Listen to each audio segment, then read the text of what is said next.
आत्ताचा जो आपला विषय चालू आहे या विषयामध्ये अधिक स्पष्टीकरण त्यांचं ज्याच्यावर आहे किंवा विशेष भर ज्या तत्त्वज्ञान मांडणीवर आहे तो असा की तुझी माझी भेट किंवा हे मी तुला उपदेश जो करतो आहे ते तत्त्वज्ञान किंवा या सगळ्या संवादाचा तुला होणारा लाभ जर काही असेल तर तू तुझं स्वरूप विसरून जाशील. आणि हे ऐकता ऐकता हे कळता कळता किंवा या प्रत्येकाचा अर्थ लावता लावताच तुझ्या ठिकाणी तुझी बुद्धीचं मी पण किंवा माझं पण किंवा अस्तित्व विसरून जाईल. तुझ्या मनाचं मन पण शिल्लक राहणार नाही. ते मनही मनाचं मन पण विसरून जाईल आणि तू त्या आत्मतत्वापाशी जाऊन पोचशील. तर हा जो विषय त्यांना सांगायचा आहे त्या संदर्भामध्ये इथे ते विवेचन करतायत. त्याचं विवेचन एक 5-1 ओव्यात जे आपल्या आज होतील 5-6 ओव्या त्यामध्ये अगदी त्यांनी निखळ परमार्थ सांगायला सुरुवात केली. म्हणजे मी तुला काही सांगतो माझ्यामुळे तुझं काही होणार आहे असं ते काही म्हणत नाही. ते त्यांना अनुभव घ्या अशा शब्दात सांगतात की अरे तुलाच कळेल की तू काय बोलतोस, तू काय खातोस, तू काय पितोस, तू काय क्रिया करतोस, जे काही करतोस तिथपर्यंत ते आत्मतत्वापर्यंत पोचतच नाही. म्हणजे आत्मतत्व ह्या सगळ्यापेक्षा वेगळं आहे आणि हा सगळा व्यवहार आहे हा नश्वर आहे. त्यामुळे नश्वर व्यवहार तुला समजेल आणि जे शाश्वत आहे तेही तुला समजेल आणि शाश्वतामध्ये तू पोचलास की या नश्वरतेचा स्पर्श तुला राहणार नाही. आता त्यांना हा विषय पुढे म्हणायचा आणि कुठून सुरू केला त्यांनी आपल्या लक्षात आहे की तया पुत्र तू वटेश्वराचा. वास्तविक इथून त्यांनी ते सुरू केलं आहे. रवा जैसा कापुराचा सांगया मज तुझा आपण याचा बोल ऐके. आपण गेल्या वेळी पाहिलेला विषय आहे हा. आणि त्यांनी तिथे 37वी ओवी आहे त्या ओवीपाशी त्यांनी आता म्हणजे काय म्हणायचं त्या तत्त्वज्ञानाच्या मांडणीने एक वळण घेतलं. आजच्या भाषेत बोलायचं तर ट्रॅक बदललेला आहे तत्त्वज्ञान मांडणीचा बदलला आहे आता तिथे. आणि म्हणून त्यांनी इथे म्हटलं आहे की या ओवीपासून जिथे आपण सुरुवात करणार आहोत ती ओवी जी आहे ती आपण वाचली होती ह्या 41वी की गोडी आहे आपुली गोडी घेता कायन माये तोडी आम्हा परस्परे आवडी तो पाडू असे. इथे पाहू असे झालं तर पाहू नाही आहे तिथे पाड पाहिजे. त्याचा काय पाड म्हणजे तिथे काय त्याचं आम्ही वर्णन करणार किंवा असं कोण तिथपर्यंत पोचणार. म्हणजे अगदी एका नेमक्या शब्दात घ्यायचं तर काय उपमा देणार आहोत त्याची आम्ही अशा अर्थाने त्यांनी ते म्हटलेलं आहे. गोडी आहे आपुली गोडी घेता कायन माये तोडी. माये म्हणजे माप मोज तोंडी बरोबर आहे की घेता कायन माये तोंडी म्हणजे काय मोजावं काय बोलावं त्याच्याबद्दल. ते माये म्हणजे माव आणि माववरून माये झालंय तर ते मोजावं काय मोजावं. म्हणजे इथे गोडी आहे आपुली गोडी म्हणजे गुळानीच गुळ तोंडात गोडी करण्याकरता टाकला तर त्या गुळानी त्या गोडीचं काय माप घ्यावं. म्हणजे त्याच्या तोंडामध्ये तोंडी इकडे आला आहे शब्द. गोडी आहे आपुली गोडी तोंडी घेता कायन मावे. म्हणजे तोंडामध्ये गुळाने गुळ टाकला तर गुळाच्या तोंडात गुळ घेतला त्यांनी तर त्यांनी काय मोजावं काय त्याचं मोजमाप होईल. म्हणजे काय ती गोडी आता गोडीनीच गोडी काय चाखायची आहे. म्हणजे आमच्या तोंडामध्ये गोड पडलं तर आम्ही म्हणू ही साखरेची गोडी आहे ही गुळाची गोडी आहे. आता साखरेनीच साखर खाल्ली तर साखर काय म्हणणार आहे. गुळानीच गुळ खाल्ला तर गुळ काय म्हणणार आहे. आणि म्हणून ते व्रत आम्हा परस्परे आवडी तो पाडू असे. आम्हाला जी एकमेकांच्या विषयीची आवड आहे त्या आवडीला कोणत्याही प्रकारे तो पाडू असे त्याला कोणत्याही प्रकारे उपमा देता येत नाही. काय आवड आहे म्हणजे आत्मतत्वाला आत्मतत्वाविषयी काय वेगळी आवड काय आहे ते तेच आहे. त्यामुळे त्याला वेगळं काय सांगायचं आहे त्याच्याकरता वेगळं काय करायचं आहे. आणि म्हणून त्यांनी म्हटलं की गोडी आहे आपुल्या गोडी प्रत घेण्याचे आणिल्या मनात ती काय बापा मुखात मावणार नाही. म्हणजे ती काय मुखामध्ये मावणार आहे आता इथे त्यांनी हे जे मोजमाप आहे त्या मोजमापाकरता मावणार नाही असा शब्द वापरला की काय, म्हणजे त्या गोडीला त्या तोंडामध्ये तिचं काही मोजमाप करता येणार आहे. आपण श्रीखंड खाल्लं थोडं आंबट असलं तर आपण म्हणतो हे श्रीखंड काही इतकं मधुर नाही आहे, कारण माप वेगळं आहे. माप घेणारी जीभ वेगळी आहे आणि त्या जिभेला गोडीतले फरक जे आहेत, परी ज्या आहेत त्या माहिती आहेत. म्हणून ती म्हणते की काकवीची गोडी आहे, गुळाची गोडी आहे, साखरेची गोडी आहे. आपण आता श्रीखंडाचं उदाहरण घेतलं तर चक्का मधुर आहे, गोडी वेगळी आहे. चक्क्यामध्ये घातलेली जर समजा साय आहे म्हणजे किंवा तो चक्का जो आहे तो मलई सहित चक्का आहे तर त्याची गोडी वेगळी आहे. विरजण उत्तम लागलेलं आहे आणि दही मधुर आहे तर श्रीखंडाची गोडी वेगळी आहे. हे सगळं कोण डिफरन्शिएट करतं किंवा या प्रत्येकामधली तुलना कोण करतं? आमची जीभ आहे. कारण तिच्याकडे तुलना करायला एक माप घ्यायला काहीतरी एक वेगळा संदर्भ आहे, एक काहीतरी वेगळं स्टँडर्ड आहे की ज्या स्टँडर्डनी एका मापानी एका मोजपट्टीनी तो ते मोजत राहतो आहे. आणि म्हणून त्यांनी म्हटलं आहे की मोजणारं कोण आहे? पुन्हा मन आहे बरं का, कारण फार चांगला अभंग नामदेवांनी घेतला. मन मेरा गजू जिव्हा मेरी काती असं त्यांनी वर्णन केलं आहे की माझं मन म्हणजे गज. गज म्हणजे पूर्वी गजानी कपडा मोजायचे, कपडा मोजायचं माप होतं, गजभर कपडा द्या वगैरे असं. तर माझं मन गज आहे, म्हणजे माझं मन काय आहे तर मापतं आहे. काहीही मापणारं काही असेल तर माझं मन आहे. आणि जिव्हा मेरी काती, आणि माझी जी जीभ आहे ती मात्र कात्री आहे, कारण ती काय करू शकते? भगवंताचं नाव घेऊ शकते. आणि ती भगवंताचं नाव घेत असल्यामुळे ती जो जो नाव घेत जाते तो तो ते मापाचं जे कापड आहे कापत जाते. आणि काय कापते? माप कशाचं आहे? जन्ममरणाचं. की हा जे जन्ममरणाचं चक्र आहे त्या चक्राला ती कमी करत जाते. समजा 2000 जन्म घ्यायचे तर तिच्या नामस्मरणामध्ये 1000 जन्म कमी झाले, पुढच्या जन्मामध्ये आणखीन 5000 जन्म असतील तर कमी होतील. काय जे लक्षावधी जन्म आहेत ते घेत राहायचे. तर ते म्हणतं मी या जन्मात 2000 कमी करीन, पुढच्या जन्मात 10,000 कमी करीन, काय जे असेल ते. म्हणून जे नामदेव महाराज म्हणतात माझ्याकडे दोन्ही गोष्टी आहेत. आणि ते स्वतः शिंपी आहेत ना. अभंगच फार सुंदर आहे, कधीतरी तो अभंग आपल्याला ऐकवील की मन मेरा गजू जिव्हा मेरी काती. म्हणाले माझी कात्री आहे ती जिव्हा आहे माझी. आणि ती जे क्षणाक्षणाला भगवंताचं नाव घेत, ती मला शेवटची ओळ आठवत नाही आहे की जन्ममरणाचा जो फेरा आहे त्याला जो शब्द त्यांनी वापरला आहे तो वेगळा वापरला आहे. जन्म शब्द वापरला आहे पण पुढे काहीतरी वेगळा शब्द वापरला आहे.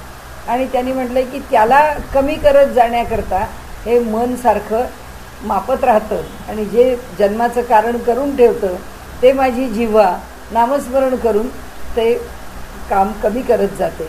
जन्माचा हिशोब आहे तो ती कमी करत घेते. तर इथे सांगायचं म्हणजे असं की इथे मापण जे आहे तो मापायला कुणीतरी वेगळं पाहिजे.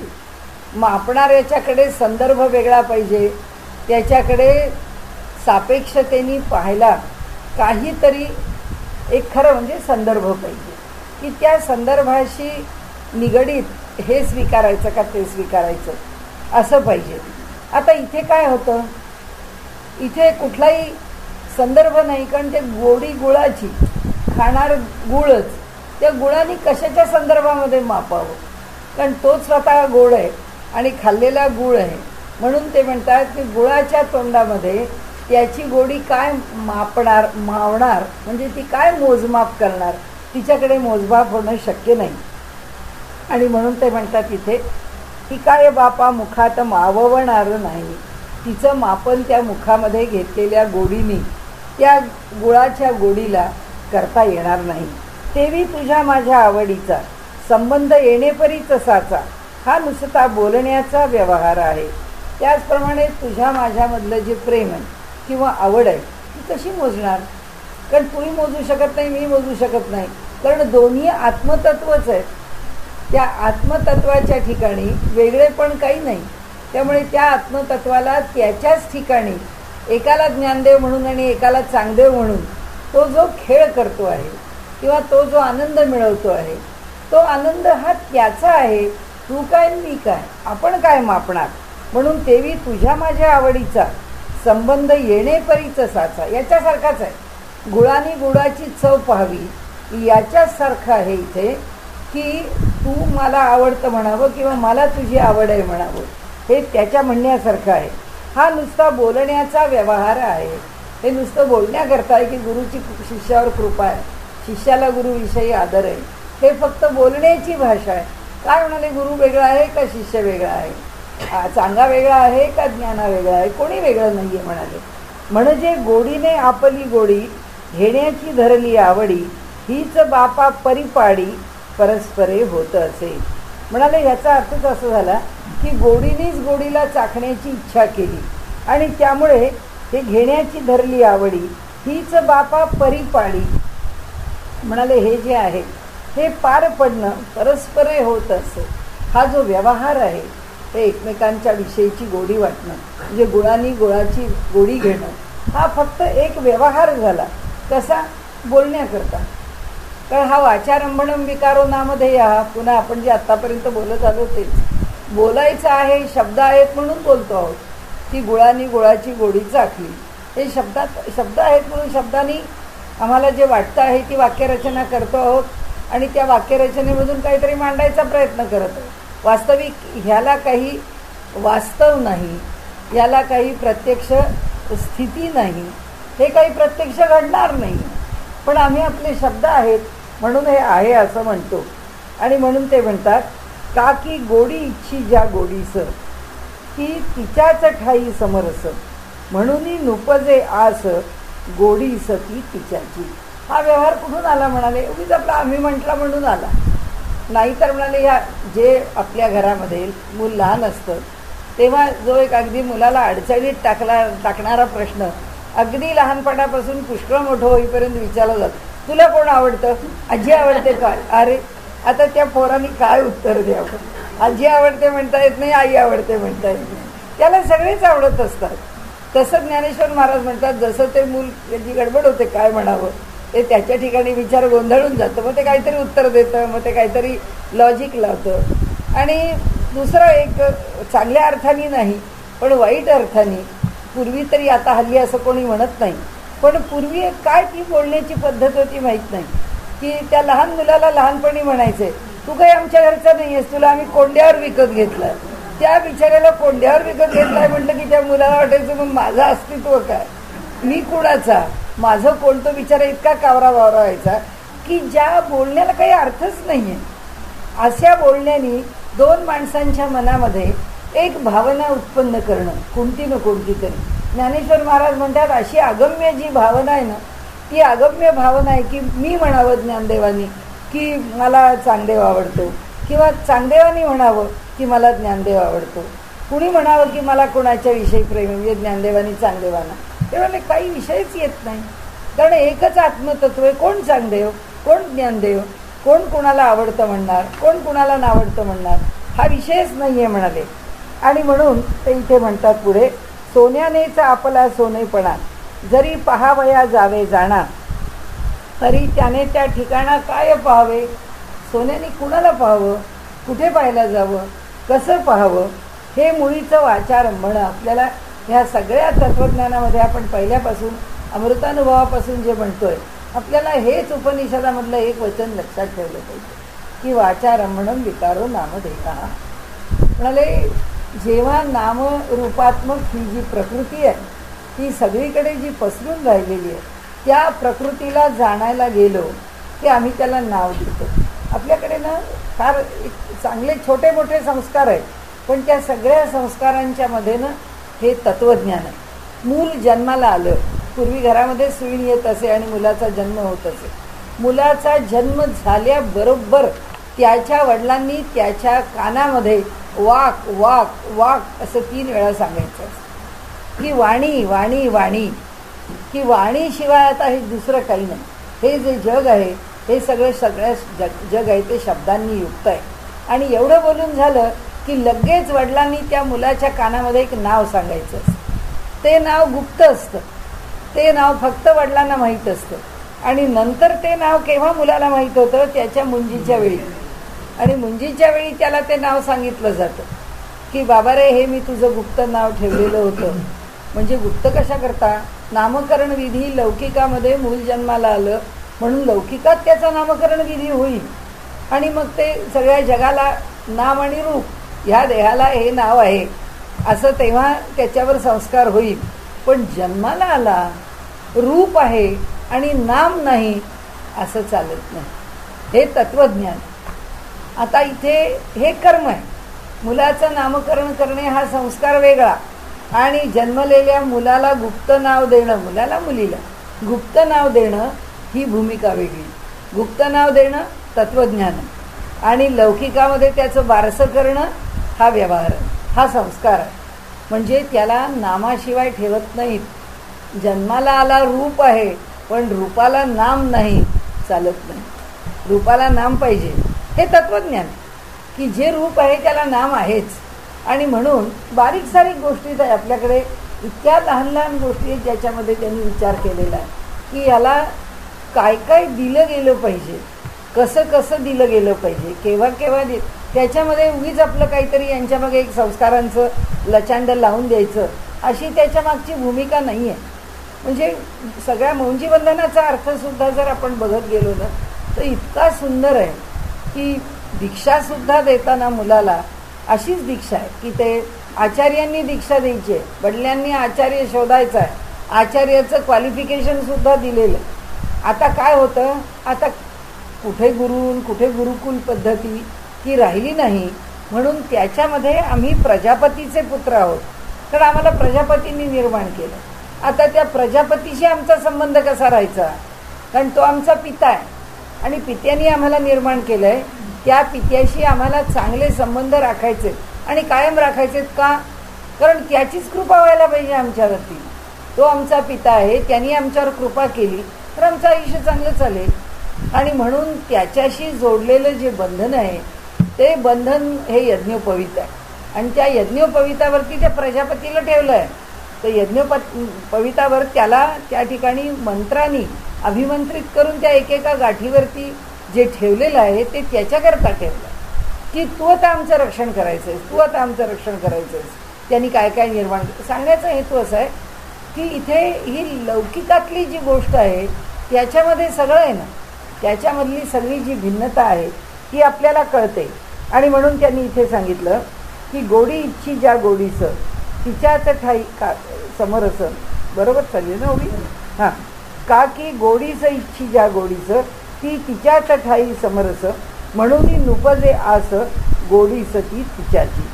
सोन्यानेच आपला सोनेपणा जरी पाहावया जावे जाणा, तरी त्याचे त्या ठिकाणा काय पाहावे, काही पाहण्यासारखं नाही. हे मुळीचं वाचारंभण बोलण्याचा मात्र क्षीण, गोडी आणि गोडपण शाब्दिक द्वैत असे की. आणि म्हणून ते म्हणतात ह्या वाचारंभणाकरता जे वाचारंभण आहे त्याच्याकरता आता आपल्याला कळेल की जन्माला माणूसाला संस्कार करत गेलो.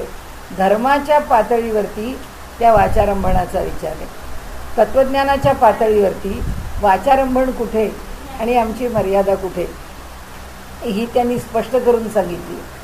आता दुसऱ्या पातळीवरती वाचारंभण इथे जे त्यांनी सांगितलं आहे की आम्ही जे बोलतो तो बोलणं हाच क्षीण आहे. त्याचं कारण असं गोडी आणि गोडपण शाब्दिक द्वैत असे की गोडी गोडपण आणि ज्या पदार्थात गोडी आहे तो पदार्थ म्हणजे गोड पदार्थ, गोडी आणि त्याचा गोडपणा, या तीन गोष्टी जर विचारात घेतल्या तर त्या गोड पदार्थाच्या ठिकाणी गोडी आणि गोडपणा हे काय बोलणं आहे, काही बोलणं नाही. तसंच एका परमात्म्याच्या ठिकाणी हा चांगदेव आहे हा ज्ञानदेव आहे हे काय बोलणं आहे. व्यवहाराच्या पातळीवरती चांगदेव नावाचं एक रूप आणि नाम वेगळं आहे आणि ज्ञानदेव नावाचं एक रूप आणि नाम वेगळं आहे. पण तत्त्वज्ञानाच्या पातळीवर हे काही वेगळं नाही आहे. आणि त्यामुळे एका आत्मतत्वावरती जर या दोन वस्तू ठेवल्या, म्हणजे ही दोन व्यक्तिमत्व ठेवली तर ती काही एकमेकांपासून वेगळी नाही. म्हणून ज्ञानदेव सांगतात की अरे चांगदेवा, यात काय बघायचं आहे, यात काय मापायचं आहे, यात काय कुणी कुणाला जाणायचं आहे. गोडी आणि गोडपणा शाब्दिक द्वैत असे की हे सगळं शब्दामुळे आलेलं द्वैत आहे, हे सगळं शब्दामुळे आलेलं वेगळेपण आहे. आणि म्हणून म्हणाले हे सगळं नाही तर सगळं त्याचंच रूप आहे, म्हणून चांगया मजवर किंवा मी तुझवर प्रीती करणे हा प्रकार गोडी गोडपणा सारिखा. त्यामुळे मी तुझा किंवा तू माझा जर काही आपल्या ठिकाणचा भाव प्रकट करू लागलो तर कोण कोणाच्या ठिकाणी भाव प्रकट करू शकणार आहे. भाव प्रकट करण्याकरता वेगळं काही नाही आहे. म्हणून वरचा दृष्टांत तू लक्षात घे म्हणाले. गोडी आणि गोडपणा जसा एका गोडाच्या ठिकाणी आहे तसे त्या एका आत्मतत्वावरती तो चांगदेव आणि ज्ञानदेव आहे. त्या दोघांच्यामध्ये काय भाव प्रकट करावा, ज्यासाठी करणे प्रीती ते आत्मतत्व निश्चिती, तुझ्या माझ्यात सारख्या रीती भरले असे. दोघांकडेही सारखंच आहे. पहा गोडीची गोडी म्हणण्यात काय आहे सांगा अर्थ, उपलब्धची नाही होत दुसरा पदार्थ तेठाने. म्हणजे आम्ही कोण आणलं, म्हणजे समर्थांनी जसं म्हटलंय की ईश्वर, मी, तू हे सगळे जे शब्द आहेत हे सगळे त्या आत्मतत्वाच्या ठिकाणी, जे ईश्वर आणि मी या दोघांबद्दल बोलताना ते म्हणतात एक ईश्वर समजू शकतो, पण हा मी नावाचा चोर कुठून आणला म्हणाले. ह्या चोराला कुठून आणलं, कारण काय हा कोणी नाहीच आहे वेगळा. असेल तर या जगामध्ये नामरूपामध्ये भरून ईश्वर राहिला, हा मी कुठून आला, हा मी कसा भरला या जगामध्ये. आणि म्हणून ते सांगतात की म्हणूनच हे आत्मतत्व तुझ्या माझ्या तरीची भले असेल. एक पहा गोडीची गोडी म्हणण्यात काय आहे सांगा अर्थ, उपलब्धची नाही होत दुसरा पदार्थ तेठाई. इथे दुसरं काही निर्माणच होत नाही. एका आत्मतत्वाशिवाय दुसरं काही असतच नाही. सखया तुझे नि उद्देशे भेटावया जीव उल्हासे, की सिद्ध भेटी विसकुसे ऐशी या बिहे. खूप लोकांनी त्याचे चांगले चांगले अर्थ काढलेले. इथे पण दासगणू महाराजांनी अर्थ दिला, पण इतरांनी सुद्धा छान अर्थ दिले. त्या सगळ्याचा अर्थ आपण एकत्र विचारात घेऊ आणि याच्याबरोबरच पुढे जाऊ. पण याच्याबरोबर देणाऱ्यांनी पण आणखी छान छान अर्थ दिले. सखया तुझे नि उद्देशे म्हणाले, हे चांगदेवा सखया म्हणजे मित्रा, सौहार्दाचा भाव आहे. कारण काय आहे, भक्तीमध्ये पुन्हा सख्यत्व भक्ती जी आहे ती पुन्हा काही व्यावहारिक पातळीवर आहे. आणि त्या सख्यत्व भक्तीच्या पुढे जे आत्मनिवेदन आहे तिथे आता काही वेगळेपण उरलं नाही. तिथे परमात्मा आणि भक्ती करणारा दोन्ही एक झाले. ती 9वी भक्ती आहे. त्याच्या अलीकडची ही 8वी भक्ती आहे, सख्य भक्ती. तर याच्यामध्ये ज्ञानदेवांनी नामदेवाला काय म्हटलंय, हा सख्यत्वाचा भाव आहे. कारण इतका पुढे गेला भक्तीमध्ये सुद्धा आपण त्या पातळीवर गेलो. म्हणून हे सखया, म्हणून हे नामदेवा तुझ्या ठिकाणी चांगदेवा हां तुझे नि उद्देशे म्हणाले. हे जे तुझ्यामुळे हे जे आत्मकथन आहे, भेटावया जीव उल्लसे, मला भेटण्यासाठी हा जीव जो आहे तो उल्लसे उत्सुक झालेला आहे. आता कशा करता या आत्मकथनाला सखया तुझे नि उद्देशे, या आत्मकथनाच्या निमित्ताने मला भेटण्यासाठी तुझा जीव उत्सुक आहे हे खरं आहे. म्हणजे मी तू ज्या तऱ्हेने मला ते पत्र पाठवलंस, छोटंसंच पत्र पाठवलंस, कारण ते काही लिहिलंच नाही त्याच्यामध्ये, नुसतं त्याला वटेश्वराचं नावच उच्चारलं, बाकी ओम श्री वटेश्वरा पुढं काय काही नाही. त्याला काय कळावं, ज्ञानदेवांना काय म्हणावं हे त्यांना काही समजलं नाही. त्यामुळे ज्ञानदेवांना नमस्कार म्हणावा का आशीर्वाद म्हणावा, त्यांनी आपलं काही न लिहिता ते कोरंच पत्र पाठवून दिलं की एका परमात्मेच्या पुढं काय म्हणावं, एका ज्ञानदेवांच्या पुढं काय म्हणावं. ज्ञानदेव लिहिलं तर नमस्कार का आशीर्वाद, आणि त्यामुळे सगळी अडचणच आहे. आणि म्हणून ते म्हणतात इथे की सिद्ध भेटी विसकुसे. आता सिद्ध म्हणजे आता जी भेट सिद्ध झाली, म्हणजे ज्या ठिकाणी परतत्वाचं रहस्य कळलं, म्हणजे तू जर या पातळीवर आलास की तुलाच आता कळलं की चांगदेव आणि ज्ञानदेव वेगळा नाही, हे कळण्याची जर तुझी स्थिती आली, म्हणून ते म्हणतात सिद्ध भेटी. ही भेट कशी आहे, तुला सिद्ध करणारी भेट आहे. या भेटीमध्ये आता ज्ञानदेव चांगदेव वेगळा आहे आणि ज्ञानदेव चांगदेवाच्या भेटीला आला आहे किंवा चांगदेव ज्ञानदेवाच्या भेटीला आला, हा भाव शिल्लक राहणार नाही. की सिद्ध भेटी विसकुसे, विसकुसे म्हणजे डळमळीत होईल.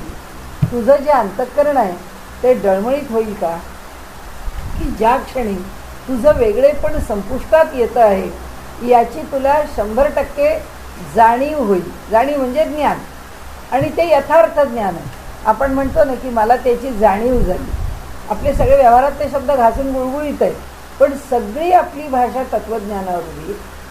जी जाणीव झाली याचा अर्थ व्यवहाराच्या पातळीवरती मला माझ्या दृष्टीने त्या क्षणी एका सत्याचं दर्शन घडलं किंवा सत्य माझ्या प्रत्ययाला आलं. आपण म्हणतो नाही हे ती घटना घडली आणि मला अगदी प्रकर्षाने जाणीव झाली. प्रकर्षाने म्हणजे त्या घटनेतून मला एक विशिष्ट ज्ञान झालं. पण ते विशिष्ट ज्ञान झालं का म्हणतो आपण? कारण प्रकृतीच्या कक्षेत आहे. पण जेव्हा ती जाणीव प्रकृतीच्या कक्षेत राहत नाही तेव्हा काय होतं? ते आत्मज्ञान होतं, यथार्थ ज्ञान होतं. आणि जे ज्ञान आहे ते सिद्धावस्थेला प्राप्त होतं, योग्य स्थितीला प्राप्त होतं. आणि अशा प्रकारे योग्य स्थितीला जर ज्ञान प्राप्त झालं की सिद्ध भेटी म्हणजे तुला योग्य पातळीवरच्या ज्ञानाची भेट होईल किंवा अशा योग्य अशा एका स्थानावर तुझी भेट पोचेल. भेट म्हणजे तू भेटशील, त्या ज्ञानाला भेटशील. दोन सिद्ध पुरुष भेटतात म्हणजे काय? दोन देह नाही भेटत. आपल्याला दोन सत्पुरुषांची भेट बघायला का आवडतं? आपल्याला वाटतं हे दोघे केवढे अधिकारी पुरुष आहेत, हे दोघे एकमेकांना भेटले. आपल्याला समजा ज्ञानदेव महाराज आणि नामदेव महाराज हे दोघेजण तीर्थावळीच्या अभंगाला गेले. विसोबा खेचर होते बरोबर, ते गेले. त्यांच्याबरोबर आणखीनही गोरा कुंभार होते. असं म्हणतात की यांच्या सगळ्या तीर्थयात्रेमध्ये गोरा कुंभार पण होते. की आपण कल्पना करतो की ही माणसं एकमेकांच्या बरोबर काय करत असतील, काय बोलत असतील. हे जेव्हा एकमेकांना भेटतात तेव्हा ते एकमेकांना भेटतात असं त्यांना वाटतच नाही. ते दोन फक्त साक्षात परब्रह्मच एकमेकांना आपल्याला आनंद काय? ही सगळी माणसं आपल्याला एकत्र पाहायला मिळाली. त्यांची परस्पर सहवासामध्ये जी काही अनुभूती आम्ही घेतो, आम्हाला जो काही आनंद मिळतो तो विशेष आहे. त्यांना काय आहे ते सगळे एका पातळीवरती आहेत. समर्थांनी म्हटलंय ते छान आहे. संत दिसती वेगळाले परी ते स्वरूपी मिळाले. आम्हाला ते देहाने वेगळे वेगळे दिसत आहेत पण ते स्वरूपाच्या ठिकाणी एकच आहे. त्यामुळे त्यांच्या ठिकाणी ते एकच आहेत. म्हणून ते म्हणतात की बाबा रे तू माझ्या भेटीला आलास. याचा अर्थ काय आहे? तू भेटीला आलास की ज्ञानदेवांनी ज्ञानेश्वरीत जे म्हटलंय ये हृदयीचे ते हृदयी गातले. म्हणजे तू जेव्हा माझ्या भेटीला येशील, ज्ञानेश्वर महाराज म्हणतात, त्यावेळी माझ्यातलं जे ज्ञान आहे, कारण जी यथार्थ स्थिती आहे ज्ञानाची ती तुझ्याकडे संक्रमित होणार आहे. आणि ती तुझ्याकडे संक्रमित ज्या क्षणी होईल त्या क्षणी चांगा नावाचं काही शिल्लक राहणार नाही. आणि तो शिल्लक राहणार नाही हे तुला जमणार आहे का? हे तुला झेपणार आहे का? जसं रामकृष्णांना आग्रह केला नरेंद्रांनी की मला तुम्ही ते समाधी सुख काय आहे ते दाखवा आणि जेव्हा त्या समाधीमध्ये काय अनुभव येतो तो मला कळू दे. त्याचं एक नुसतं दर्शन, एक आपण मासला म्हणतो तसं, त्याचं अगदी थोडंसं चवी करता जसं एखादा पदार्थ थोडासा खावा तसं रामकृष्णांनी एक त्यांना चुणूक म्हणून दाखवलं की ही समाधी. त्या समाधी स्थितीमध्ये जसं त्यांचं मी पण किंवा अहंकार विरघळायला लागला तसं त्यांनी सांगितलं मला नको ही समाधी.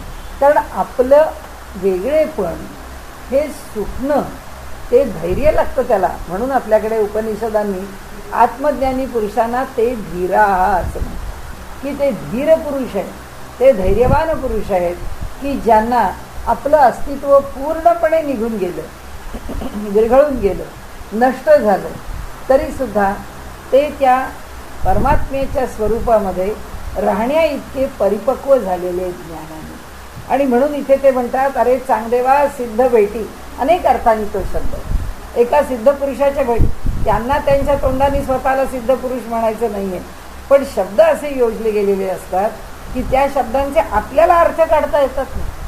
आता त्या सिद्ध पुरुषांच्या भेटीला चांगदेव निघाला की या सिद्ध पुरुषाचं सामर्थ्य तिथे संक्रमित करायचं आहे असं त्यांना वाटलं तर होईलच त्या चांगदेवाच्या ठिकाणी संक्रमित. आणि ते जर त्यांनी केलं तर तो चांगदेव झेपू शकणार आहे का? म्हणून ते त्याला म्हणतात की इथे जे विसकुले म्हणाले तुझ्या ठिकाणी तुझं अंतःकरण डळमळेल, ऐशी या विहे याच्याकरता घाबरतोयस का?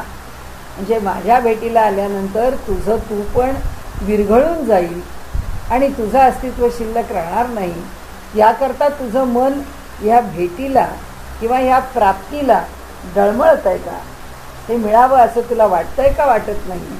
म्हणजे आता थेट सवाल आहे, आता थेट विषयाशी भिडलेत ते की चांगदेवा तू काय आत्तापर्यंत मिळवलंयस आणि आत्ता इथे येशील तर काय स्थितीला प्राप्त होशील, ही तुला झेपणार आहे का?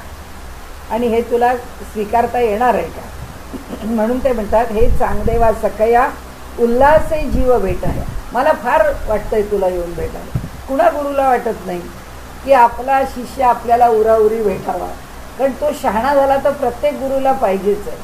पण ते गुरु म्हणतात की मी कुंभार, हे सगळे शिष्य घडवायला घेतलेले आहेत, पण जे घडवायला घेतले आहेत ही सगळी म्हणजे मडकी जी आहे ती सगळी कच्चीच आहे. आणि म्हणाले काय माहिती या जन्मी भगवंतानी मला गुरु म्हणून पाठवलं आहे, पण गेल्या जन्मीचा मी खरंच कुंभार असला पाहिजे, त्यामुळे मला सारखी गाढवच घेऊन त्यांना वागवावं लागतं. कारण हे सगळे गाढवच आहेत बिचारे, शहाणे कुठे आहेत त्यांना काही कळत नाही. म्हणजे खऱ्या अर्थाने घट बनवण्यापेक्षा त्या कुंभाराचं जे गाढव असतं तसं हे शिष्य घेऊन मला फिरावं लागतं, काय करणार म्हणून. तर तसं इथे ते म्हणतायत की जीव उल्हास आहे अनेक प्रकारांनी, की ज्ञानदेवांना खूप वाटतंय की आज तो चांगदेव जो आहे तो आत्मज्ञानाला प्राप्त व्हावा, म्हणून अंतःकरणामध्ये उल्हास उत्पन्न झालेला आहे. आणि म्हणून म्हणाले की त्या ठिकाणी भेटाया जीव उल्हास आहे. तिथे खाली चांगदेवांच्या बाजूने म्हटलं, ऐशी या बिहे, या अशा होणाऱ्या भेटीला तू घाबरतोयस का, कारण तुझं मन डळमळीत होणार आहे.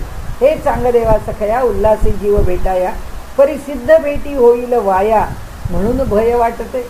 जर या सिद्ध पुरुषाची भेट झाली तर माझं मी पण वाया जाईल. म्हणजे आत्ता या क्षणी ज्या हातामध्ये सर्प आहे, जे बसला आहे सीमावर वाघावर, बरोबर घेतलेत एवढे प्राणी, त्याच्या मागे एवढे शिष्य, एवढ्या मिळालेल्या सिद्धी, या सगळ्याच्या ठिकाणी असणारा जो चांगदेवाचा आत्मप्रत्यय, आपली जाणीव आहे, ती सगळीच निघून जाणार आहे. आणि म्हणून भय वाटतंय का तुला, म्हणजे तुला भेटावयासी जीव आनंदे निश्चयेसी, परी तेणे ऐक्यत्वासी मूळच्या बाध येईल. आणि त्यामुळे म्हणाले आता मी जेव्हा दुसऱ्या अर्थाने त्यांनी विषय मांडलाय, म्हणजे दासगणू महाराजांनी म्हणाले मला पुष्कळ वाटतं की जीव हा उल्हास, जीवाच्या ठिकाणी उत्सुकता, जीवाच्या ठिकाणी आतुरता, भेटी लागी जीवा लागलीचे आस, की मला तुला भेटण्याची एक आस लागली. भगवंताला भेटीचा हा विषय नाही आत्ता, इथे शिष्याच्या भेटीची आस लागली की कधी तो मला येऊन भेटेल आणि कधी तो शहाणा होईल. तर म्हणाले म्हणजे तुझला भेटावयासी जीव आनंदे निश्चयेसी, परी तेणे ऐक्यत्वासी मूळच्या, म्हणजे परी तेणे मूळच्या ऐक्यत्वासी बाध येईल. म्हणजे मला तुला भेटावंसं वाटतं असं म्हणणं म्हणजेच तुम्ही एक आहे त्या विषयाला फाटा देणं, या तत्वज्ञानाला दूर करणं आहे. म्हणून अस्थिभाती आणि प्रिय हे त्रिकाला बाधित होय, नामरूपे ही फोल पाह्य, त्याची किंमत मानू नको. ही नामरूपात्मक सगळी जी सृष्टी आहे ही फोल आहे. अस्तित्वात येणे, भाती प्रकाशित होणे किंवा ह्या जगात दिसणे, आणि प्रिय म्हणजे द्वंद्व उत्पन्न होणे, आवड किंवा नावड, त्या वस्तूच्या विषयी, सुखाच्या वस्तूच्या विषयी हवंसं वाटणे आणि दुःखाच्या वस्तूच्या विषयी त्याग, ती भावना मनात निर्माण होणे. अशा प्रकारे अस्थिभाती आणि प्रियनी या जगाला आम्ही जाणतो. तर आता हे त्रिकाला बाधित होय, हे कायम चालूच आहे, हे सत्यच आहे, या प्रकृतीचं सत्यच आहे. नावरूपे ही फोल पाय, त्याची किंमत मानू नको. पण हे जे त्रिकाला बाधित तुला दिसतं, हे जगाचं रहाटगाडगं हे असंच चाललं आहे, ते मात्र काही तू सत्य मानू नको, त्याची किंमत काही नाही, ते फोल आहे, ते मिथ्या आहे. अस्थिभाती प्रिय आत्मा, तो एकची एक तुम्हा आम्हा. मग या प्रकृतीमध्ये जे जे मिळत आहे ते फोल मानल्यावर तुला स्वीकार्य काय ते सांगतो. हे अस्थिभाती प्रिय या कोणत्याही पातळीवरती आम्हाला आत्मतत्वच आहे. म्हणजे अस्ति उदयाला आलं तरी आत्मतत्वच, भाती प्रकाशित झालं तरी आत्मतत्व, आणि प्रिय तेही आम्हाला आत्मतत्वच आहे. आणि म्हणून म्हणाले तो एकची एक तुम्हा आम्हा, तेवढं एकच आत्मतत्व तुमच्या आणि आमच्याकरता आहे, याशिवाय दुसरं काही नाही. येथे रूप आणि नामा कोण पुसे, इथे हे नामरूपात्मक जे जग आहे त्याचा कोण विचार करतो, कोणी करत नाही. म्हणून आपण म्हणलं ना, त्या मुलाला जन्म झाल्याबरोबर वडील गुप्त नाव देतात, आणि जेव्हा त्याला कानामध्ये मुंजीच्या वेळी सांगतात त्यावेळी का ते नाव सांगून मोकळे होतात, का ती गुप्तता प्रकट होते. त्याचं कारण असं की आता तुला जाणीव देतो बाळा की तू त्या प्रजापतीचा मुलगा आहे, तुझा माझा काय संबंध आहे? या जगामध्ये तुला सांभाळणारा प्रजापती आहे आणि त्यामुळे आता मौंजी बंधनानंतर या समाजाचा एक घटक म्हणून तू उभा राहणार.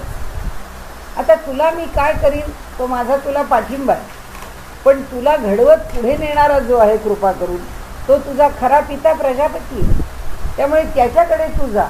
तर तसं आहे आता इथे ते म्हणतात की या ठिकाणी हे जे तो परमात्माच आम्हाला इथे प्रिय आहे, त्या आत्मतत्वा लागून नामे आली तर ही दोन, सांगदेव ज्ञानदेव म्हणून मग सांगे तुटी कोठे. ते एकच आत्मतत्व आहे. त्या आत्मतत्वाला या ठिकाणी दोन नावं सांगितली. आपल्या भारतामध्ये आपण 125 कोटी नावं सांगितली. एकच आत्मतत्व. आपली लोकसंख्या सांगितली, पण तेच आहे आत्मतत्व. त्यालाच एवढी नावं आहेत असं त्यांना आपल्याला सांगायचं आहे.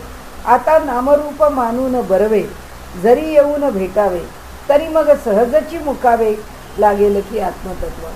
आता जर आत्मतत्वाच्या पातळीवरून आपण नामरूपाच्या पातळीवर आलो आणि मी जर म्हटलं माझं नामरूप ज्ञानदेव आहे, तुझं नामरूप चांगदेव आहे आणि हा ज्ञानदेव आता तुझ्या भेटीला येतो आणि ह्या चांगदेवाला तो भेटणार आहे असं जर म्हणाले मी माझ्या ठिकाणी म्हटलं तर काय होईल? आम्हाला दोघांना त्या आत्मतत्वापासून दूर जावं लागेल. कारण नामरूपामध्ये आम्ही आलो, आता आत्मतत्वाला आम्ही विसरलो आणि चांगदेव आपल्या नामरूपात राहिला, मी माझ्या नामरूपात राहिलो असं ज्ञानदेव म्हणतात. आत्मतत्व नामरूपातीत अस्ति भाती प्रियरूप सत्य, तेथे येतुलेही द्वैत नच संभवे बापारे. म्हणाले अरे या ठिकाणी आत्मतत्वाच्या ठिकाणी नामरूपासहित अस्ति भाती प्रियरूप सत्य, तेथे येतुलेही द्वैत नच संभवे बापारे. हे एवढं सगळं जे द्वैताच्या भाषेमध्ये हे ते असं म्हणत प्रत्येकाच्या बद्दल आम्ही वर्णन करतो आणि त्या प्रत्येक वर्णनाबरोबर साधी एक ट्रेन म्हटलं तरी त्याचा सेकंड क्लास, पूर्वीचा थर्ड क्लास पण होता. आणि त्या सगळ्या याच्या एका ट्रेनमध्ये इतके प्रकार, त्याच्यामध्ये पॅन्ट्री, त्याच्यामध्ये काय खायचं, यातलं खायचं का बाहेरचं खायचं, आणखी कोणी मागवायचं, पुन्हा ती पॅन्ट्री असताना त्या मोठ्या मोठ्या जंक्शन्सवर बाहेरून जेवण येतं.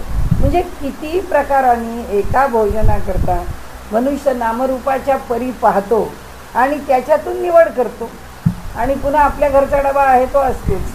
म्हणजे त्याच्याबरोबर नामरूपाला काही कमतरता नाही आहे. जे आहे जे नामरूपात्मक, तर ते म्हणतात हे किती आहे, हे जे सगळं जे आहे अस्ति भाती प्रिय, हे जितकं वाढवत जाऊ आणि जग जन्माला आलं तेव्हापासून आहेच ना. हे ब्रह्मांड प्रकट झाल्यापासून हे सारखं होतच आहे. अस्ति भाती प्रिय, अस्ति भाती प्रिय ह्याच्या चाकोरीतनं आम्ही चाललोच आहोत. म्हणून ते म्हणाले ऐसे येतुलही द्वैत नच संभवे बापारे. म्हणूनच सांगा ज्ञानेश्वर भेटीची गोष्ट आहे फुलसाची. आणि म्हणून चांगदेव ज्ञान म्हणत नाही तर ते चांगदेवाला की चांगदेवाला ज्ञानदेवांची भेट, जी नम्रता आहे ती इथं कळते. जे कल्चर, जी संस्कृती, जो भाव आहे तो इथे कळतो. नामदेवाला यायची गरज नाहीच आहे. ज्ञानदेवाला वाटतंय भेटावं, ज्ञानदेवाला वाटतंय त्याला ज्ञान द्यावं, ज्ञानदेवाला वाटतंय मला चांगदेव भेटणार आहे. ते म्हणत नाहीत चांगदेवाला वाटतं ज्ञानदेवाला भेटावं. आणि म्हणून ते पुढे असं म्हणतात, म्हणूनच सांगा ज्ञानेश्वर भेटीची गोष्ट आहे फोलसाची, ती घ्यावया धरल्यासाची सिद्ध भेटी बिघडणार. जर ही भेट घ्यायची आहे असं जर स्वीकारलं तर त्याच्या मागची सिद्धता किंवा तत्वज्ञान किंवा आत्मतत्वाच्या पातळीवरची अनुभूती शून्य होणार, ती राहणारच नाही आहे त्या ठिकाणी. आणि म्हणून ते म्हणतात, म्हणून यासाठी भय वाटते क्रियेने तुझं भेटण्यात. काय म्हणून तुला सहज तुझ्यापर्यंत पोचावं आणि तुला भेटावं, काही आवश्यकता नाही. जिथे आहे तिथे भेट आहेच, जिथे आहे तिथे सहवास आहेच. आपण अनेक वेळा नाथांची ती गोष्ट घेतलेली आहे की नाथ महाराज गेले त्यांच्या गुरूंच्या बरोबर. त्यांनी संबंध देशामध्ये जो प्रवास करायचा तो जनार्दन स्वामींच्या बरोबर केला आणि त्या सगळ्या प्रवासामधून जनार्दन स्वामींनी महाराष्ट्रात आणल्यानंतर पैठण जसं जवळ आलं तसं त्यांनी नाथांना सांगितलं, आता तुला मी इथे सोडणार आहे पैठणमध्ये आणि आता मी पुढे जाणार आहे. ठीक आहे म्हणाले. आता पैठणमध्ये सोडून ते निघून जाणार, तर त्यांनी त्या पैठणात आल्यानंतर त्यांना एका स्थानावरती सोडलं आणि त्यांनी सांगितलं आता पैठणमध्येच राहायचं, इथेच निवास करायचं. गुरूंचा शब्द तंतोतंत पालन म्हणजे किती. आता इथेच निवास करायचा म्हटल्यावर एकनाथ महाराज तिथेच उभे राहिले. त्यांनी तिथून आपल्या आजी आजोबांना निरोप पाठवला आणि त्यांनी सांगितलं की आता मी इथून हलू शकत नाही, माझ्या भेटीकरता आपण इथे या, मी आलेलो आहे परत. मग ते तिथे भेटीला आले. घरचे सधन होते आणि त्यावेळी कोणत्याच जागेला फार मूल्य किंवा मोल देऊन घ्यावी लागत नाही. नाथांनी ती जागा विकत घेतली आणि त्या जागेवरती आपला आज जो नाथांचा वाडा आहे तो त्या जागेवर बांधला. तिथेच म्हणजे तिथेच राहिले. तो वाडा झाला आणि मग ते त्या वाड्यात राहायला लागले. म्हणजे हा गुरूंचा शब्द आहे. आणि म्हणून इथे त्यांनी इथे म्हटलं आहे आपल्यापुढे की इथे क्रियेने तुझं भेटण्याते, काकी त्या भेटी ते येते, सिद्ध भेटीचं लघुत्व. आता या ठिकाणी जो विषय आपल्याला मांडायचा आहे तो असा की मी तुला भेटायला येतो असं म्हणण्यामध्येच तुझ्या माझ्या द्वैत निर्माण होतं. आणि द्वैत आहे का अद्वैत आहे? अद्वैत आहे. अद्वैत कसं सिद्ध होतं?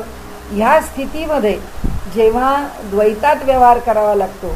गुरु सोडून गेले नाथ महाराजांना, ते त्यांच्या मार्गाने निघून गेले.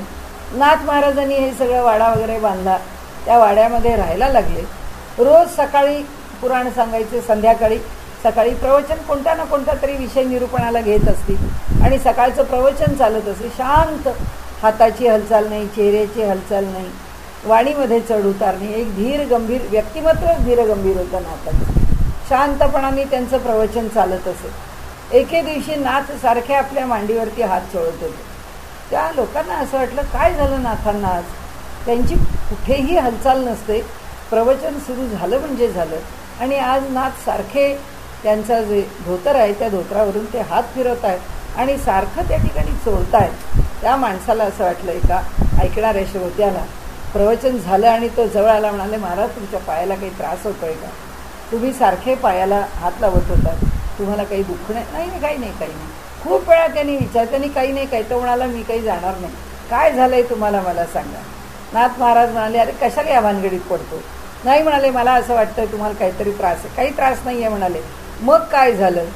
ते म्हणाले माझ्या गुरुजींनी मला इथे सोडलं आणि ते पुन्हा काशीत गेले आणि आता काशी विश्वेश्वराचं दर्शन घेत होते तर त्यांना भान राहिलं नाही आणि आत मंदिरात असणारी जी समई आहे त्या समईवरती त्यांचं वस्त्र पडलं आणि त्यामुळे ते वस्त्र पेटलं. मी ते वस्त्र विझवत होतो. नाथ महाराज पैठणात बसले. त्यांचे गुरु काशीत आहेत आणि काशीतल्या गुरूंचं वस्त्र पैठणात बसवून विझवत आहेत. म्हणजे ही जी आत्मस्थिती आहे ना, गुरुला शिष्याजवळ यावं लागत नाही. ते म्हणाले ज्या क्षणी वाटलं की भेटण्याकरता यावं, ज्या क्षणी ज्ञानदेवाला वाटलं, चांगदेवाला वाटलं म्हणत नाही, ज्या क्षणी ज्ञानदेवाला वाटलं की मी चांगदेवाला भेटावं त्या क्षणी तो आत्मतत्वापासून बाजूला गेला, त्या क्षणी तो व्यवहाराच्या पातळीवरती आला. आता ज्ञानेश्वर महाराजांचा हा प्रसंग आहे जीवनामधला. तो व्यवहाराच्या पातळीवर आत्मज्ञान आणि एकरूपता कशी नांदते त्याचं अगदी जे परमोत्कर्षाचं उदाहरण आहे. गुरु काशीत आहेत, हे पैठणात आहेत. दक्षिण काशी ही उत्तर काशी. त्या उत्तरेतल्या खरी उत्तर काशी नाही, आणखीन ती उत्तरेतली उत्तराखंडातली काशी म्हणून ती उत्तर काशी वेगळीच आहे. पण इतक्या दोन टोकावर असणारी माणसं पण जेव्हा अद्वैत भावानी एकरूप आहे, जेव्हा आत्मतत्व ज्योतीस मिळाल्या ज्योती असं वर्णन केलेलं आहे. गुरुपणा दे शिष्याला, अनन्य झाल्यावरती ज्योतीस मिळाल्या ज्योती की त्या एकरूप झालेली असतात. ती एकरूपता वर सांगण्याकरता नाही आहे, ती वस्तुस्थिती आहे. त्या स्थितीमध्ये जे सातत्याने हृदयामध्ये आत्मदर्शन आहे, त्या आत्मदर्शनात आता नाथ महाराज सगुण आहेत, देहात आहेत, गुरु देहात आहेत. त्या दोन देहामध्ये असणाऱ्या व्यक्तींचा अंतरंगातला अनुभव मात्र देहाच्या अतीत आहे. तो अनुभव मात्र देहाच्या पातळीवरचा नाही आहे. प्रतिक्षणी आहे, प्रतिक्षणी त्याची अनुभूती आहे, प्रतिक्षणी त्याचं स्मरण आहे. आणि असं असताना सुद्धा म्हणजे असा व्यवहार चालू असताना सुद्धा अद्वैत सुटत नाही आहे आणि तरीही द्वैतातला व्यवहार कणभरही थांबत नाही आहे. क्षणभरही थांबत नाही. सगळे व्यवहार चालू आहेत, सगळे व्यवहार द्वैतातच आहेत ना. प्रवचन करायला बसले म्हणजे ते द्वैतात आले, कारण श्रोता आहे आणि सांगणारा आहे, आणि सांगणाऱ्याला निश्चित त्या आत्मज्ञानी पुरुषाला काहीतरी त्या लोकांना काही तत्त्वज्ञान सांगायचं आहे. म्हणजे या भूमिकेत येतात तेव्हा ते इथे म्हणतात की अरे म्हणून यासाठी भय वाटते क्रियेने तुझं भेटण्यात, प्रत्यक्षामध्ये देहाने तुला भेटायला येण्यात मला भय वाटतं. का वाटतं म्हणाले, त्याचं कारण का की त्या भेटीने येते सिद्ध भेटीचं लघुत्व. कारण की प्रत्यक्ष भेटावंसं वाटलं याच्यामध्येच जो अद्वैताचा किंवा अद्वयाचा भाव आहे त्या भावाला कुठेतरी कमतरता आली. म्हणजे जेव्हा माणूस म्हणतो की अहो तुम्ही आमच्या घरी या, एवढे मोठे सत्पुरुष आहेत किंवा आमचे गुरु आहेत, त्यांनी आमच्या घरी यावं, तेव्हाच गुरु म्हणतात आपला शिष्य फुकट आहे, त्याला काही कळत नाही आहे, त्याला काही ज्ञान नाही, मी जिथे आहे तिथे त्याच्याच जवळ आहे, तो जिथे आहे तिथे मला अनुभवतो आहे. पण व्यवहाराच्या पातळीवरती हा व्यवहाराच्याच पातळीवर आहे, सद्गुरू त्यांच्या आत्मपातळीवरती आहे. म्हणून आपण अनेक वेळा आत्मा म्हणजे अमृतानुभवामध्ये हा विषय किंवा हे एकच उदाहरण घेतलं की समर्थांनी आपली अनुभूती किंवा आपलं मोठेपण किंवा अद्वैत भावानी या जगाकडे ज्या कार्याकरता जिथे दृष्टी ठेवायची आहे ती दृष्टी कशी आहे ही समर्थांनी आपल्या ओवीमध्ये सांगितली आहे. दास डोंगरी राहतो, यात्रा देवाची पाहतो.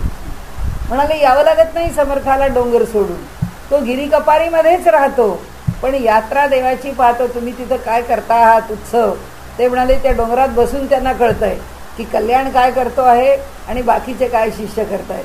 नुसते जेवायला येऊन बसतायत का उत्सवामध्ये खरंच कष्ट करतायत, का कोणाला नावं ठेवत बसले आहेत, का आळस करत बसले आहेत, का साधन करतायत, सगळ्यांना जाणतात. ते जिथे असतात तिथून जाणतात आणि ते जाणतात याचा अनुभव आपण पण आपल्या आयुष्यामध्ये केव्हाही घेतो. मला खूप थकावट आली होती आणि त्या काळामध्ये मला बसून काही विष्णू सहस्रनाम म्हणावंसं वाटायचं नाही. मी पडल्या अंथरुणावरती विष्णू सहस्रनाम म्हणायची, नको वाटायचं. झोपता झोपता पडल्या मी आपलं म्हणत असे. मी उत्तरकाशीला गेले. उत्तरकाशीला गेल्यानंतर काही ना काहीतरी बोलणं निघालं. त्यांनी सांगितलं लोक वेगवेगळ्या प्रकारांनी साधना करतात, ऐकली आहे पाहिली आहे, पण साधना झोपून करणारे काही पाहिले नसते. मला ऐकून दिलं. मी म्हटलं आप्पा मला म्हणताय ना. मला म्हणाले होशियार को इशारा काफी आहे. मी पुण्यात आहे, ते उत्तरकाशीत आहे. काय साधन करतो का करत नाही, का ढोंग करतो, सगळं कळत आहे. सत्पुरुषांना सगळं काही कळतं, सगळं काही दिसतं, आपल्याला दिसत नाही. आपण त्याच्यामधनं शॉर्टकट शोधतो. आपण लबाडच आहोत, आपण या प्रकृतीच्याच कक्षेत आहोत. आपले सगळे व्यवहार असेच आहेत. सत्पुरुषांचे व्यवहारच वेगळे आहेत, आपल्याला समजू शकत नाही. त्यानंतर मात्र मला हिंमत झाली नाही कधी पडून विष्णू सहस्रनाम म्हणेल. म्हटलं आलं बसतं, नाही आलं तर पाय लांब करून खुर्चीवर बसते. म्हणजे आता तो प्रश्न नाही, ज्यावेळी त्रास होत होता त्यावेळी लांब पाय करून बसा, पण खुर्चीवर बसून विष्णू सहस्रनाम म्हण, आडवं पडून नाही. आणि करतात एवढंसं, ते सुद्धा म्हणले पडू काय माणसं आहेत बाबा म्हणाले. म्हणून त्यांनी सांगितलं की ह्या भेटीचं सिद्ध भेटीचं लघुत्व, त्या सिद्ध भेटीला, त्या सत्पुरुषांच्या भेटीला उणेपण कशाने येतं तर सत्पुरुषाच्या मनात संकल्प आला, हेच उणेपण. भेटले का नाही भेटले, अजून पुढे भेटावंसं वाटलं ना, याच्यातच सगळं आलं. घेवो पाहे तुझे दर्शन, तव रूपा येवो पाहे मन, तेथे दर्शन होय अवजतन, ऐसे गमे लागे, ऐसे गमो लागे.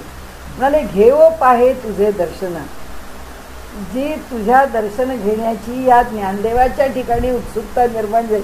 कशाला त्या ज्ञानदेवानं उत्सुकता निर्माण होती, सगळा प्रपंच चांगदेवाचा आहे, तो येतोय भेटीला, त्याला ज्ञानदेव कोण आहेत ते पाहायचं आहे. पण ज्ञानदेव म्हणत नाही.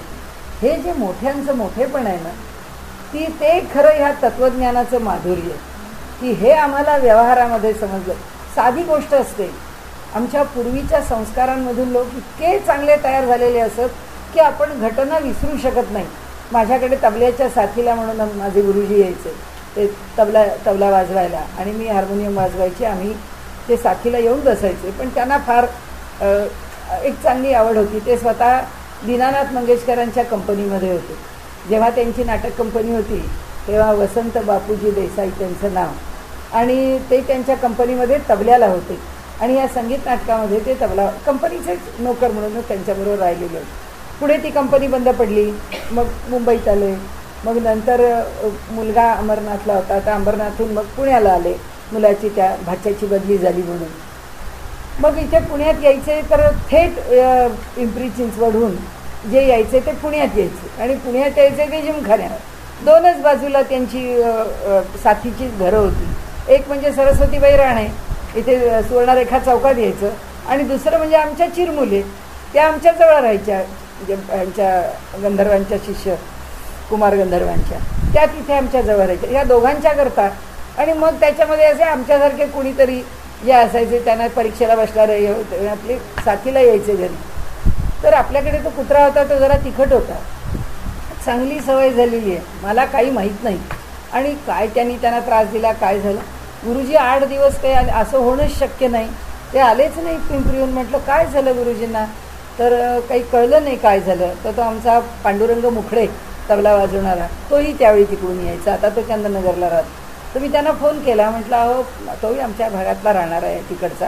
तर त्याचा नंबर होता माझ्याकडे. मी म्हटलं अहो पांडुरंग आले नाही तो आपले देसाई, तुमच्याच गाडीला रोज असतात. मला हो म्हणाले आले नाही, आज 8-10 दिवस झाले, काय झालं आले नाही. मग आले 10-1 दिवसांनी पायाचं सगळं बँडेज बांधून करून. म्हटलं काय झालं गुरुजी तुम्हाला, हे काय लागलं पायाला, काय होत आहे. तर काही नाही जरा लागलं म्हणले पायाला. म्हटलं आपण लागलं कसं, तुम्ही पडलात का, तुम्ही कुठे गेलात, कुठे लागलं. नाही लागलं, काही बोलले नाहीत. मग आमचं शिकवण्या सुरू झाल्या, पण त्यांना ते पुष्कळ सगळं बरं झालं. मग ते काय आले, काय त्यांच्या बँडेजचं काय जे करायचं तर मी म्हटलं गुरुजी आता एकदा सांगा हे तुम्हाला लागलं कसं, कारण तुमचं वय खूप आहे, तुम्ही इतक्या लांबून येता, काय तुम्हाला चक्कर आली, काही झालं, म्हणजे काही जर झालं असेल तर तुमचं सगळं तपासून पाहायला पाहिजे. किती त्यांच्या खनपटीला बसले. तेव्हा ते म्हणाले अहो बाई कसं सांगायचं. म्हटलं काय झालं. नाही म्हणले आपला शेरू आहे ना, त्या शेरूनी माझ्या पायाला हे केलं. अहो म्हटलं त्या शेरूचं का तुम्हाला एवढं पडलं. म्हणजे ह्या बाई आता माझ्या आहेत ना, आता ह्यांच्या शेरूला मी कसं नावं ठेवायचं. हो की ह्यांच्या शेरूनी मला जखम केली असं म्हणणं म्हणजे आपल्यामध्ये असलेल्या प्रेमाला अंतर देणं आहे. मी म्हटलं गुरुजी आज तुम्ही फार मोठा धडा शिकवला. म्हटलं आम्हाला खरंच कळलं काही कधी आपला शेरू आहे त्याला कसं म्हणले वाईट चुकून होतं हो म्हणले, त्याला काय कळतं. अहो म्हटलं काही का होईना सांगा ना की शेरूनी माझ्या अंगावर उडी मारली त्या वयामध्ये, काय त्याच्या पायाचं नख लागलं, काय झालं. पण म्हणजे कसं जपणं आहे, दुसऱ्याला जपायचं म्हणजे कसं जपायचं आपल्याला कल्पनासुद्धा येत नाही. हे सगळे संस्कार आहेत ना, हे इथे हे जे तत्वज्ञान आहे, हे जे ज्ञानदेव असं का बोलतात, ज्ञानदेवांच्या बोलण्यातून आमच्यापर्यंत फार येतच नाही, पण जे झिरपतं. म्हणून आपल्याकडे संतांनी स्वतःला संतांचा झिरप्या म्हटलंय की मला ज्ञान नाहीच आहे कशाचं, पण श्रेष्ठ संतांच्याकडनं जे झिरपलं ना, ते झिरपून जे थोडं पोचलं ते म्हणजे मी. इतका संतांचा त्यांच्या ठिकाणचा असणारा नम्रतेचा भाव आहे, म्हणून स्वतःला झिरप्या म्हणतात आणि म्हणून त्याला चाकराचा पडचाकर म्हणतात स्वतःला. तुकाराम महाराज तर संतांच्या दारातला हाडहाड केला जाणारा स्वतःला कुत्रा म्हणतात. ते म्हणाले त्या कुत्र्याला कोणी दाराच्या आत स्वा घेत नाही, म्हणजे गेटाच्या आत घेत नाही. दार म्हणजे घराचं मुख्य द्वार, त्याला म्हणले कुणी आणून भाकरी स्वा खायला घालत नाही, पण तो कुत्रा काही ते दरवाजा सोडत नाही.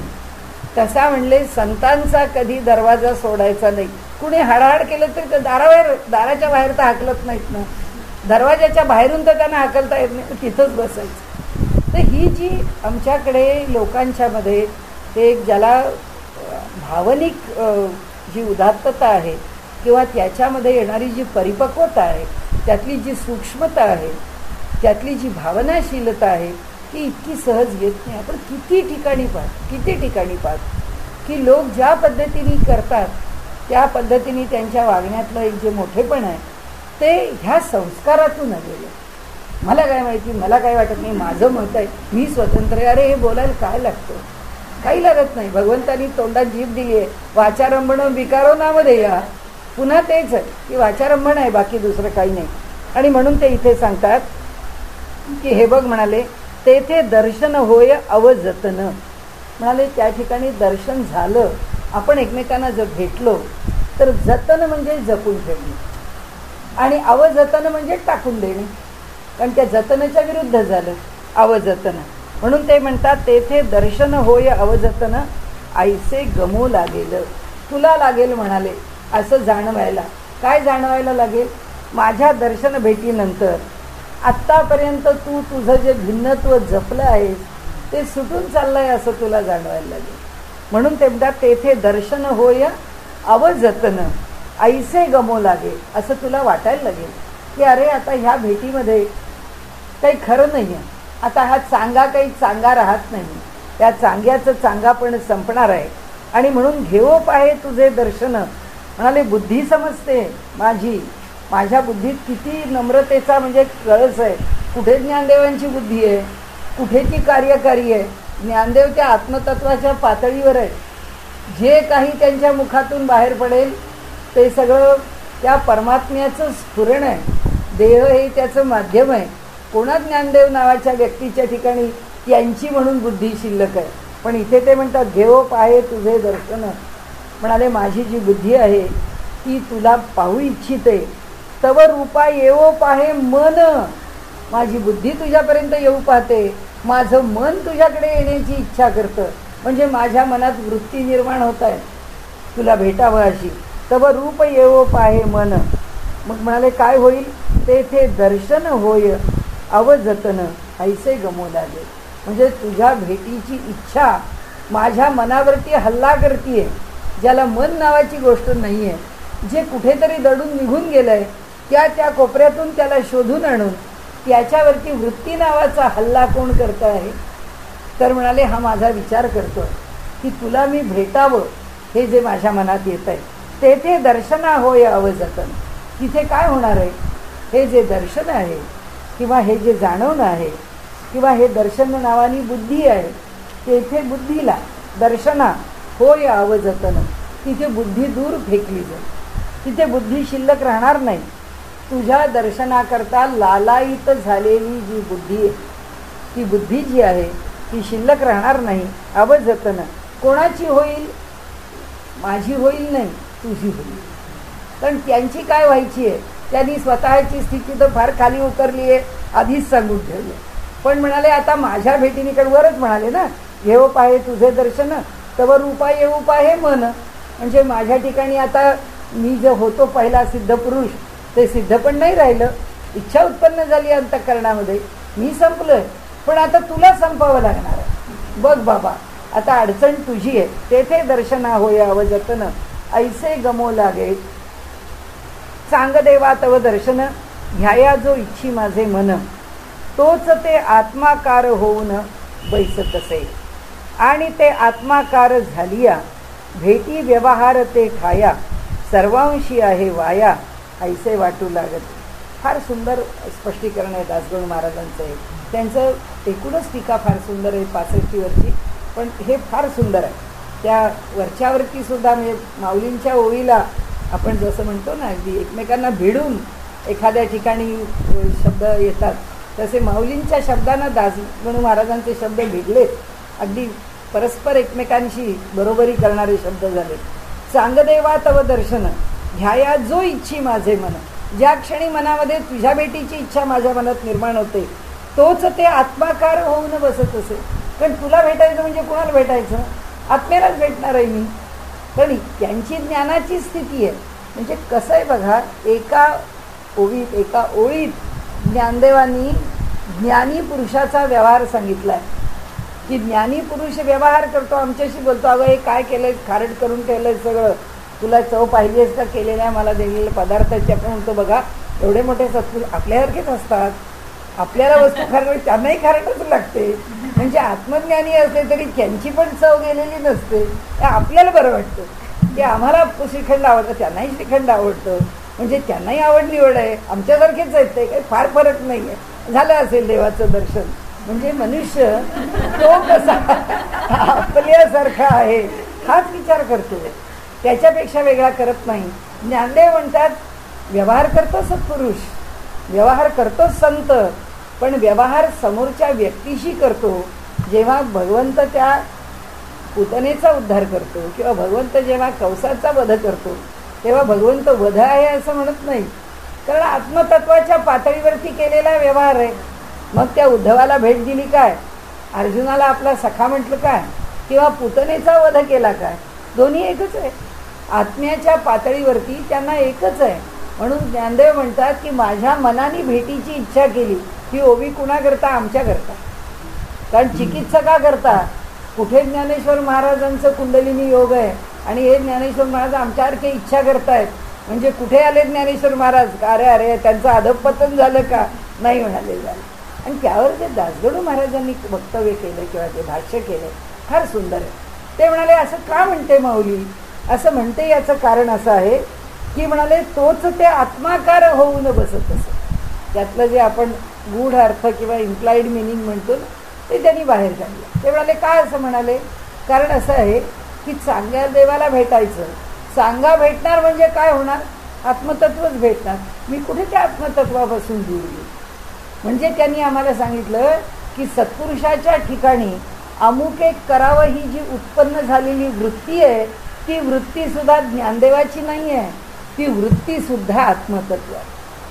आणि म्हणून ते म्हणतात की परमेश्वराची जी इच्छा आहे, यदृच्छा, त्याच्या इच्छेने वृत्ती उत्पन्न होते, आमच्या इच्छेने होत नाही असं सत्पुरुष सांगतात. की आमच्या वृत्ती आमच्या इच्छेने, त्यांच्या वृत्तीच आत्मतत्व, ती वृत्तीच आत्मतत्वाची, त्याच्यापेक्षा वेगळी नाही. आणि म्हणून जे करावं लागेल ते करताना सत्पुरुषांच्याकडे कुठलीही वगळ निगळ नाही आहे. म्हणून ते सांगतात तोच ते आत्माकार होऊन बैसत असे, आणि ते आत्माकार झालिया घेती व्यवहार ते ठाया, सर्वांशी आहे वाया. आता जर चांगदेवाच्या भेटीला जावं असं मन म्हणतं आणि आत्म्यामध्येच रमतं, तर आता इथून उठून त्याच्या भेटीला जायचं म्हणणं चुकच आहे की नाही. मग काय बरं त्याच्या भेटीला म्हणून उठून जावं असं म्हणावं, ऐसे वाटू लागती सर्वांशी आहे वाया. इथून उठून त्याच्या भेटीला जावं हे म्हणणं सुद्धा पूर्णपणे फुकट आहे असं म्हणाले वाटायला लागतं.